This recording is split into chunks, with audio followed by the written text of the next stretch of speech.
नमस्कार, स्वागत है आपका द फोर्थ स्टेट यूट्यूब मंच पर। मेरा नाम है रविंद्र सिंह शोरा। पूरे देश में इस वक्त जो सबसे ज्यादा चर्चित विषय है, वो है चुनाव आयोग, वो है वोटिंग लिस्ट और सुप्रीम कोर्ट। सुप्रीम कोर्ट में लगातार हियरिंग चल रही है। सुप्रीम कोर्ट में वोटिंग लिस्ट को लेकर, एसआईआर को लेकर चर्चा चल रही है। सड़क पर भी यही चर्चा है और संसद इसी वजह से चल नहीं पा रही है।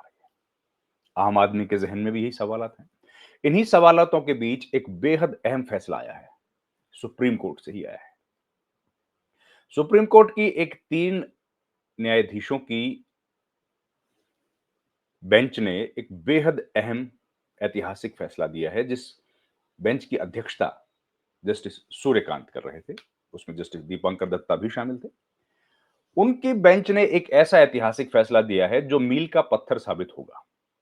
उसने उस बेंच ने एक इलेक्शन को इलेक्शन को इलेक्शन ईवीएम इलेक्शन की जो वोटिंग मशीन्स हैं, उनको समन कर लिया। ईवीएम को समन कर लिया, ईवीएम को बुला लिया और कहा कि अब यहां होगी काउंटिंग। सुनिए दोबारा से। चुनाव हुआ, काउंटिंग हुई, लेकिन उनमें से एक जो उम्मीदवार थे, उनको काउंटिंग पर शक हुआ।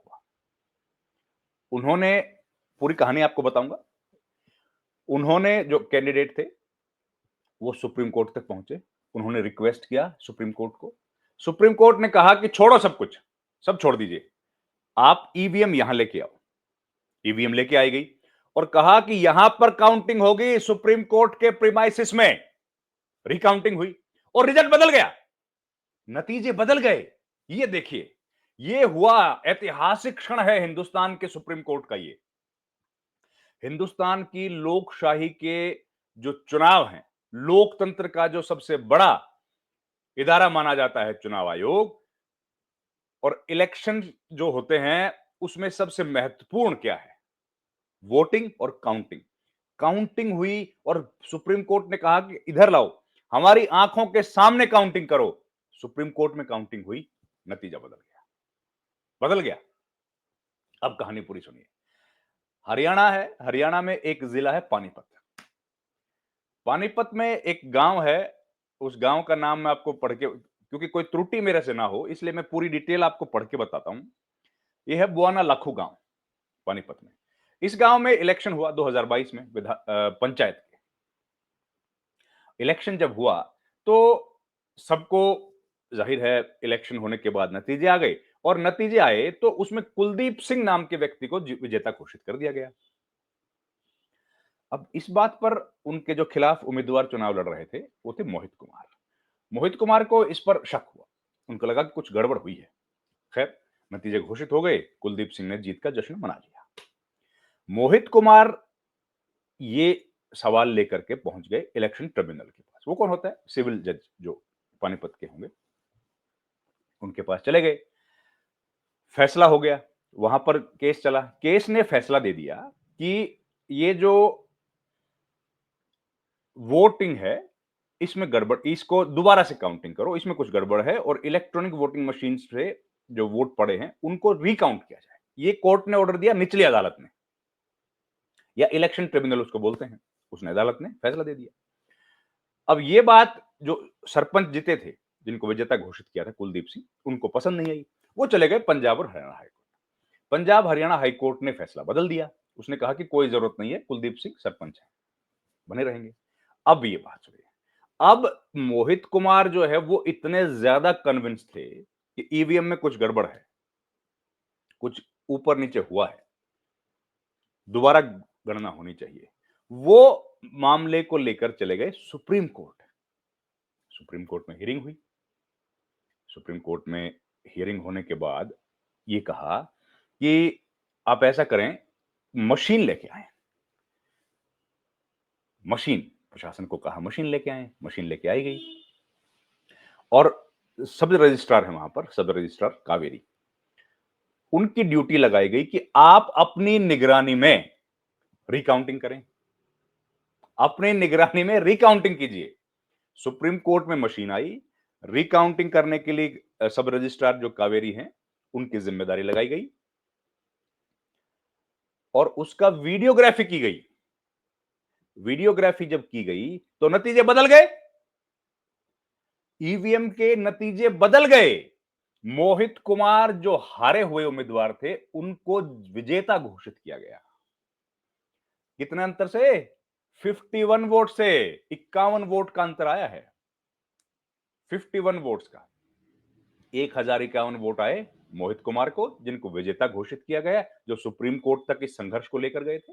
और कुलदीप सिंह जो अभी तक सरपंच थे 2022 से 25 तक, उनको अलग किया गया कि आप सरपंच नहीं हैं, और कहा गया है कि तुरंत इनको जिम्मेदारी सौंपी जाए।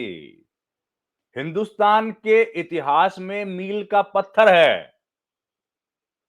ईवीएम पर कितना ज्यादा बवाल मचा हुआ है देश में, आप जानते हैं। ईवीएम को लेकर के इतने सारे सवालात खड़े हुए।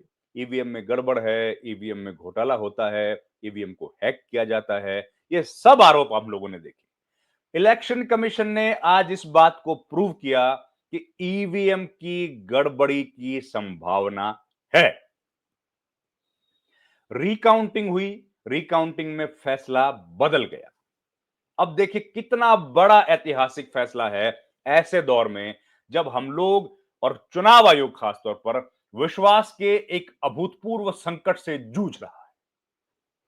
इतना बड़ा लोगों को ट्रस्ट डेफिसिट इलेक्शन पर हो गया है, जिसकी वजह से ईवीएम मशीनों से जो विश्वास का संकट शुरू हुआ था, अब वो आके वोटिंग रोल्स तक चला गया है।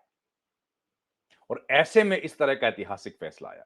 जस्टिस सूर्यकांत इस बेंच को लीड कर रहे थे, उनके साथ जस्टिस दीपंकर दत्ता भी थे और एन कोटेश्वर सिंह। तीन लोगों की ये जो खंडपीठ, तीन लोगों की जो पीठ थी एन कोटेश्वर सिंह के साथ, ये इसने इस ऐतिहासिक फैसले को डिलीवर किया। मैं इसके और फैक्ट्स आपको बताता हूं, और इसमें फैक्ट्स क्या है, कितनी बड़ी बात आप ये देखिए कि वैसे तो एक पंचायत है, 3767 3767 वोट टोटल पोल हुए थे। वो आंकड़ा भी आपको मैं देता हूं कि जो ओएसडी हैं, ओएसडी जो सब रजिस्ट्रार जिनको जिम्मेदारी सौंपी गई थी, 6 अगस्त को उन्होंने हियरिंग करी और 5 बूथ थे 65 से लेकर 70 तक। उसमें 3767 जो टोटल वोट पड़े थे, उनकी काउंटिंग की गई और मोहित कुमार को 1051 वोट से मिले और नियरेस्ट जो राइवल थे कुलदीप सिंह, उनको 1000 वोट मिले। देखिए कितना अंतर आ गया। Supreme court accepting the report, उन्होंने कहा कोई कारण नहीं बनता, कोई कारण नहीं बनता कि हम लोग इस ओएसडी की जो रिपोर्ट है इसको ना माने, क्योंकि ये वीडियोग्राफी हुई है, सुप्रीम कोर्ट के भीतर इस पर ईवीएम की जो है वो गिनती की गई है, तो क्यों ना माने, कोई रीजन है ही नहीं मानने का। तो ये कितना ऐतिहासिक क्षण है, आप बताइए कितना बड़ा ये फैसला है। और इसके थोड़े से फैक्ट्स मैं बता दूं, इलेक्शन कब हुआ था? नवंबर 2 नवंबर 2022। 2022।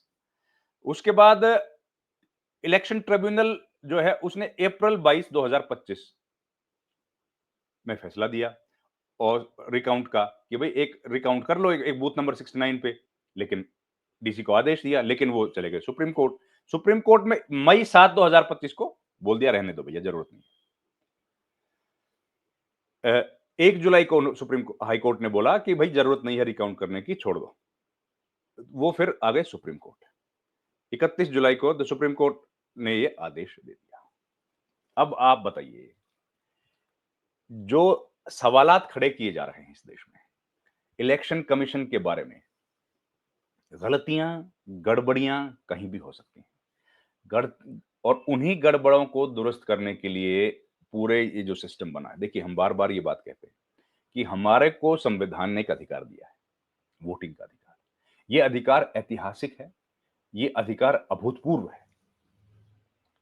हमारे संविधान से पहले सब लोगों को वोटिंग का राइट नहीं था, लेकिन हमारे फोर फादर्स ने सोचा, दूरगामी सोच थी कि हर व्यक्ति जिसकी उम्र 21 वर्ष से ज्यादा हो उसको वोट मिलना चाहिए। बाद में घटाकर इसको 18 किया गया। उसको ये अधिकार दिया जाना चाहिए ताकि हम लोग मिलकर अपनी हुकूमत का चयन कर सके। और अगर उस वोटिंग के राइट पर किसी तरह की दिक्कत है, तो भारत के संविधान के द्वारा दिए गए हमारे अधिकार पर ये एक कुठाराघात जैसा है।